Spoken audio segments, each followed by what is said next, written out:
The moment the servers went dark, the entire glass tower seemed to stop breathing. Screens froze mid-graph, alarms blinked red without sound, and a number kept flashing on the main dashboard like a wound that wouldn't close $100 million, vanishing by the second.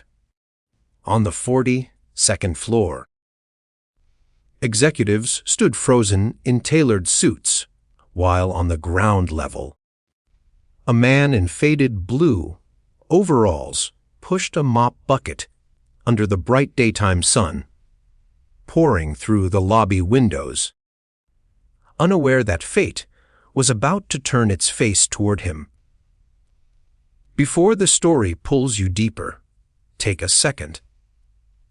If you believe in kindness, second chances, and unexpected heroes, please like this video, comment your thoughts, share it with someone who needs hope, and subscribe to the channel Touch of Kindness. Your support keeps stories like this alive. Evan Calder was 36, a single father, and the night janitor turned day shift substitute after his babysitter quit without notice. His mornings began before sunrise, packing lunch for his 7-year-old son Noah, tying a crooked school tie, and promising himself that someday things would be easier.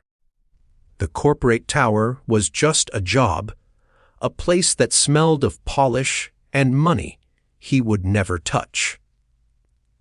He cleaned quietly, kept his head down, and never looked like he belonged in a world of glass offices and million-dollar decisions. That morning, as Evan wiped fingerprints from a security desk monitor, he noticed something strange.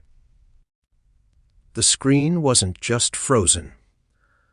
The system logs scrolling faintly in the corner showed a looping error pattern he recognized instantly. Years ago, before life collapsed into hospital bills and custody hearings, Evan had been a systems engineer. He had designed fail-safes for financial networks, the kind meant to stop exactly what was happening upstairs. He swallowed hard, heart pounding, telling himself it wasn't his place anymore. Upstairs, panic spread in broad daylight. The CEO, Alastair Rowe, stood rigid at the head of the operations floor, sunlight reflecting off the city skyline behind him. A cyber attack had slipped past their defenses, exploiting a legacy subsystem no one remembered existed. Every second meant more loss, more headlines, more lives affected. Consultants shouted over each other. Engineers rebooted what they could. Nothing worked. Down below, Evan felt a familiar ache in his chest, the kind that came when he ignored what he knew he should do.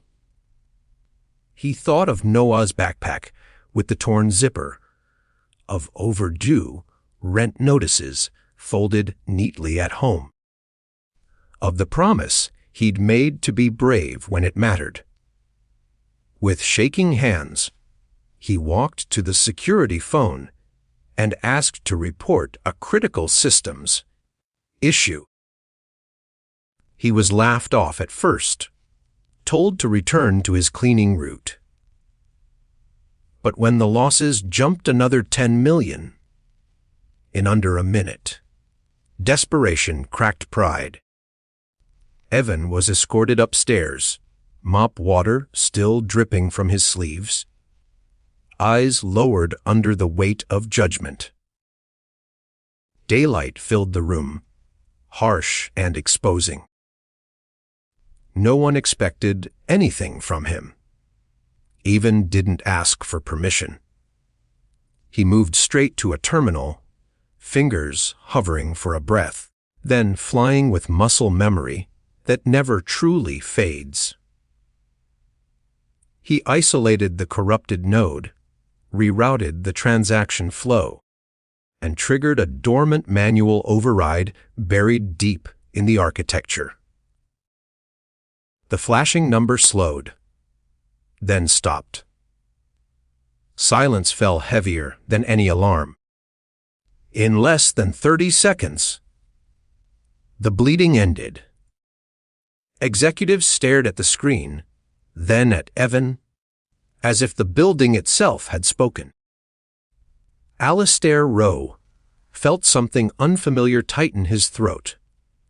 In all his years of leadership, no consultant, no elite hire had done what this exhausted janitor just did without hesitation or applause. The crisis was over, but something far larger had shifted.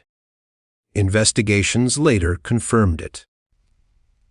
Evan had saved the company over $100 million and prevented a collapse that would have rippled through thousands of jobs.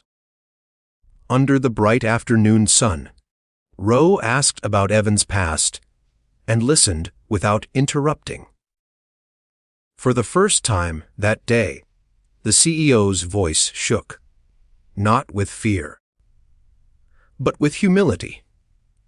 By evening, Evan walked out of the tower not with a mop, but with an offer letter and a future he thought he'd lost forever.